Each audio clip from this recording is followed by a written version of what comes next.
It's estimated that 35% of Canadian homes have a wolf in residence. Did I say wolf? I meant dog, of course, but as our next guest explains, they really are one and the same.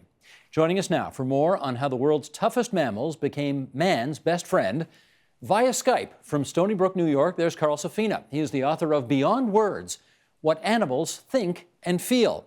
Carl, it's good to have you on TVO tonight. I want to start by reading an excerpt of your book, Beyond Words.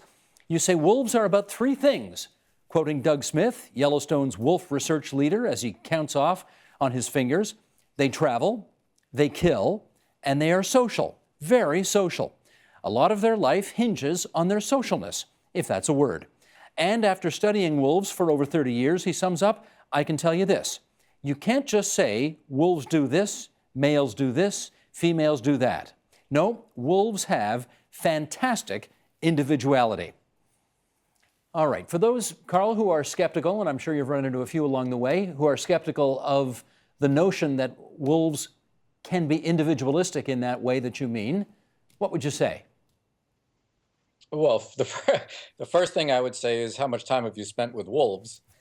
And the second thing I would say is that a lot of the wolf personality is why dogs are our closest domestic partner. Because dogs all are descendants of wolves a long time ago. But that sociality, the way that they key to the people in their group or the other dogs in their group, how important it is to keep those relationships together, how they look to each other and to us, is everything you see in a group of wolves. And in fact, I would say that they hunt because they have to hunt. If they were provided with carcasses all the time, they wouldn't hunt. But they would still be very, very social because that is a really deep part of their psychological nature. I think it's instinctive in humans to kind of be afraid of attacking anybody or going after anybody who's much bigger than us. But wolves do that all the time. They go after creatures who are much bigger than them. Do we know why? It's what they are designed to do. And, humans are designed to do exactly the same thing.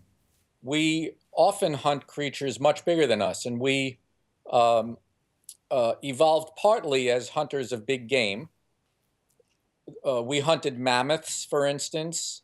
One of the reasons that we cooperate in groups the way we do, and we have our ways of planning and that kind of thing, comes from the need to do all of that if you're going to hunt something as big as a mammoth. And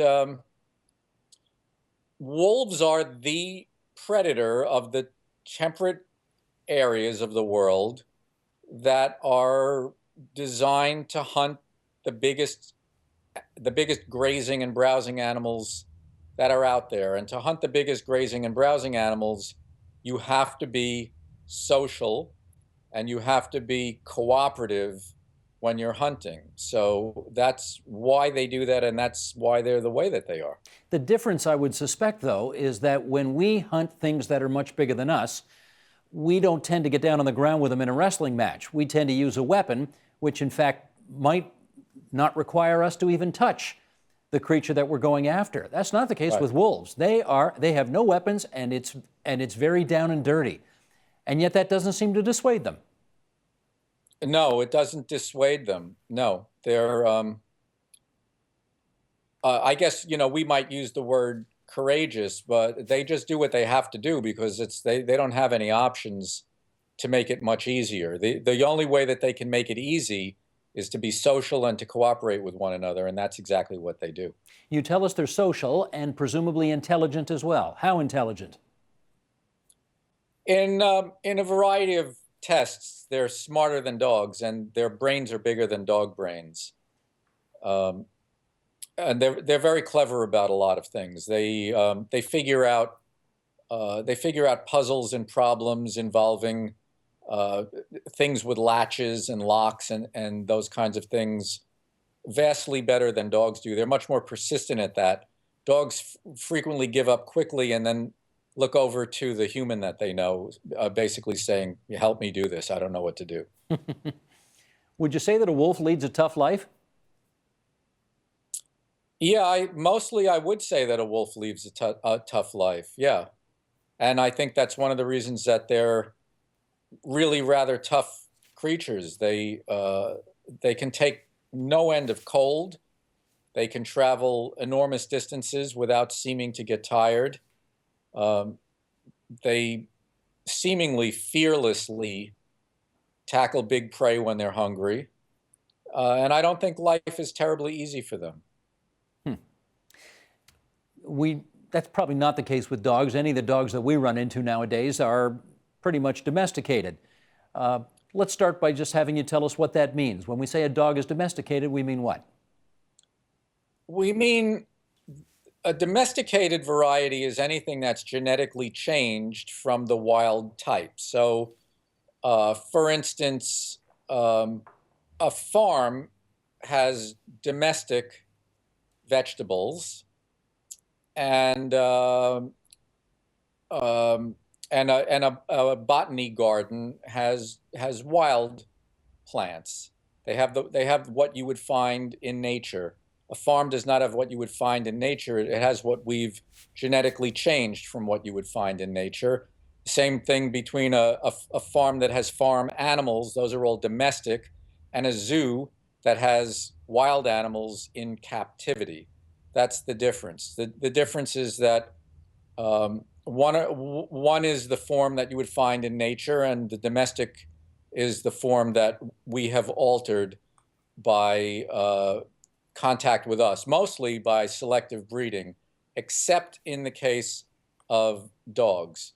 The initial domestication seems to have been done by the wolves themselves by hanging around human settlements until after thousands of years of the least fearful, friendliest ones getting more of the scraps around our settlements um, and coming more into interaction with people, they began to diverge genetically because what goes along with friendliness is a change in genes. And the ones that had that change got the benefit of that change by getting more food from being around human settlements.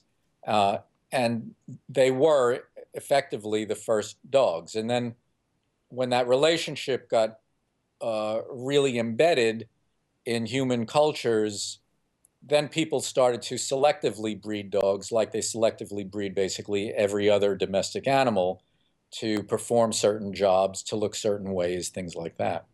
So, at what point, and perhaps why, did dogs actually start looking different than wolves, despite the fact they seem to have come from the same family? Well, they come from the same species. And in fact, dogs used to be called Canis familiaris, but their name has been changed back to wolf. It's now Canis lupus, which is wolf, and familiaris is a subspecies. Dogs are all considered to be just a subspecies of wolf. They are the most variable subspecies of anything in the world. And the reason that they came to look different, and we didn't just have friendly wolves that look like wolves, is that very interestingly, the same genes that cause friendly behavior also cause physical changes that involve things that look like dogs. The coat becomes more variable, the tail curls upward, the muzzle shortens a bit, the teeth get smaller. All of those changes come hitchhiking on friendliness. It's the same gene that does all of those things. Different switches cause that gene to act all those different ways, but it's that same gene that creates friendliness and the changes that look like a dog. It's pretty weird, but that's the way it works. Well, are there any parallels that you'd care to draw between what's happened to dogs during their domestication and perhaps what's happened to humans over the course of evolution? Yes, I think very interestingly, I think it's true, and I'm not the only person who says this, that as people went from being free living nomadic hunter gatherers to being settled creatures living together on farms, We domesticated other animals to become farm animals, and to do that, we had to choose the ones that were least uppity, less aggressive, able to tolerate crowding, more passive, and things like that. But we had to do exactly the same thing to get along in a settled lifestyle.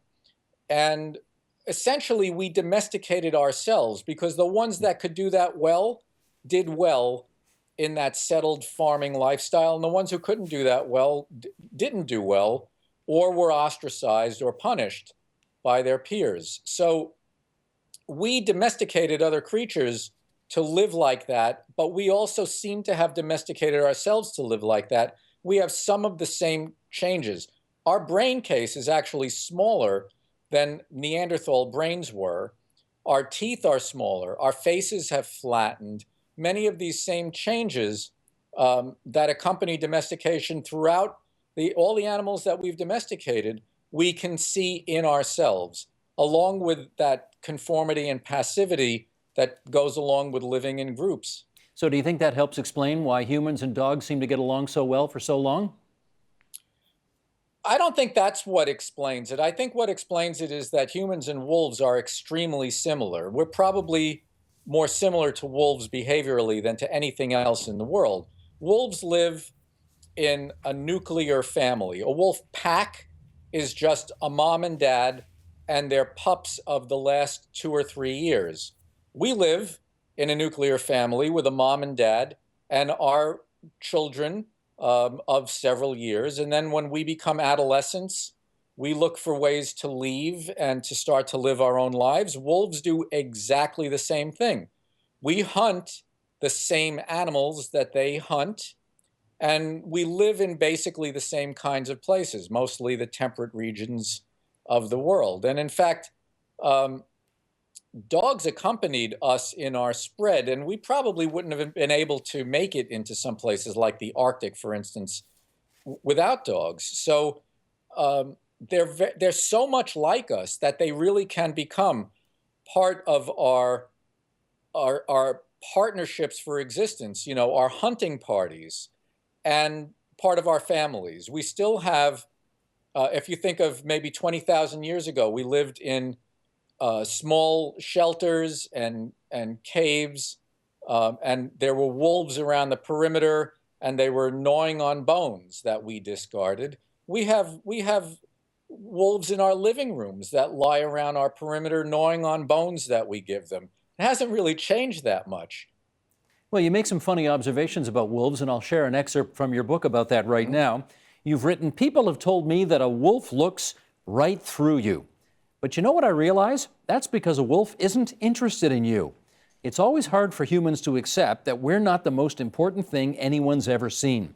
To him, I am not significant enough to look right through. He looks right past me. His yellow eyes merely note me momentarily. Human, like something useless that a fisherman throws back. Can't eat those things. Can't eat these things." Why do you think we have such a difficult time not seeing ourselves as the center of every universe in this world? We're the greatest narcissists ever to exist on this planet. And we're so impressed with ourselves that we can't possibly understand that the rest of creation isn't completely impressed with us. Do you think that helps explain our sometimes tempestuous relationship with wolves over the years? I think the main thing that explains our tempestuous relationship with wolves is that we came to view them as competitors in the West. Tribal people who've lived around wolves venerated wolves, often worshiped wolves. Native Americans have recently sued to block hunting and culling of wolves. They don't have any problem with wolves. They like wolves. They respect them and they admire them. It's really only in the West that we started to see wolves as competitors. And then a really bad thing happened. Somewhere along the line, we equated wolves with evil and the devil. We cast a real animal into a story that we made up about good and evil. And then like we sometimes do with actual human actors, we couldn't separate the actor from the role they played. And I think that is a lot of the dynamic of our Western relationship with wolves. And in the West, I mean Europe and and the North America. Americas. Sure. Yeah. Last question, Carl. Have you got a dog? I have 2 dogs. You have 2 dogs. Do your dogs love you, Carl? Really? Do they really love you? Let me ask them. Jude and Chula, do you really love me? One is lying, touching my foot, and the other is about less than a yard away. They really love me, and I really love them. In fact, I can't believe how much I love them, because just a few years ago, I really was not a dog guy at all. But I can't believe how much I love these dogs, and they give it right back, that's for sure. If they want to make a cameo, I guess you could tilt the computer screen a little bit and show us, but that's up to you. Let's see. Chula, come here. Come here, sweetie. Come on. He or There she? you are. So this is Chula. She's my little friend here, one of my best friends that I've ever had, really. I think I can honestly say that. She's gorgeous. And Jude is looking up at us. There's not really quite enough room here for all 3 of us, I think. But she's from a rescue center, and we got her as a little puppy. She seems to be part retriever because she likes to chase things I throw in the water. She swims out and grabs them and never seems to tire of that, no matter how cold the water is. And part something else. I'm not sure exactly what, but she's an absolute sweetie, unless she feels threatened by something, and then she can be pretty tough, but mostly she doesn't need to be tough. It's pretty clear, Carl, that she loves you, but my question is, since the other dog doesn't seem to be doing the same thing, is the other dog kind of on the fence about you? No, well, I called this one. Okay. They know their names. Fabulous. And Well, she's a little smaller. I knew she'd fit up here where I'm sitting a little bit better. I gotcha. I don't want the other dog to be mad at us for not giving it equal billing, that's all. No, he's not mad. I'm watching him right now. He's quite content. Okay, good. Well, to Carl and to Chula, thanks for coming on our program tonight. We've had a real fun time having you both on TVO this evening. Yeah, this is her TV debut, I think. We're honored. She's in my TED Talk, so she's a little famous. Good stuff, Carl. Thank you. Okay. Great. Thank you. Help TVO create a better world through the power of learning. Visit supporttvo.org and make a tax-deductible donation today.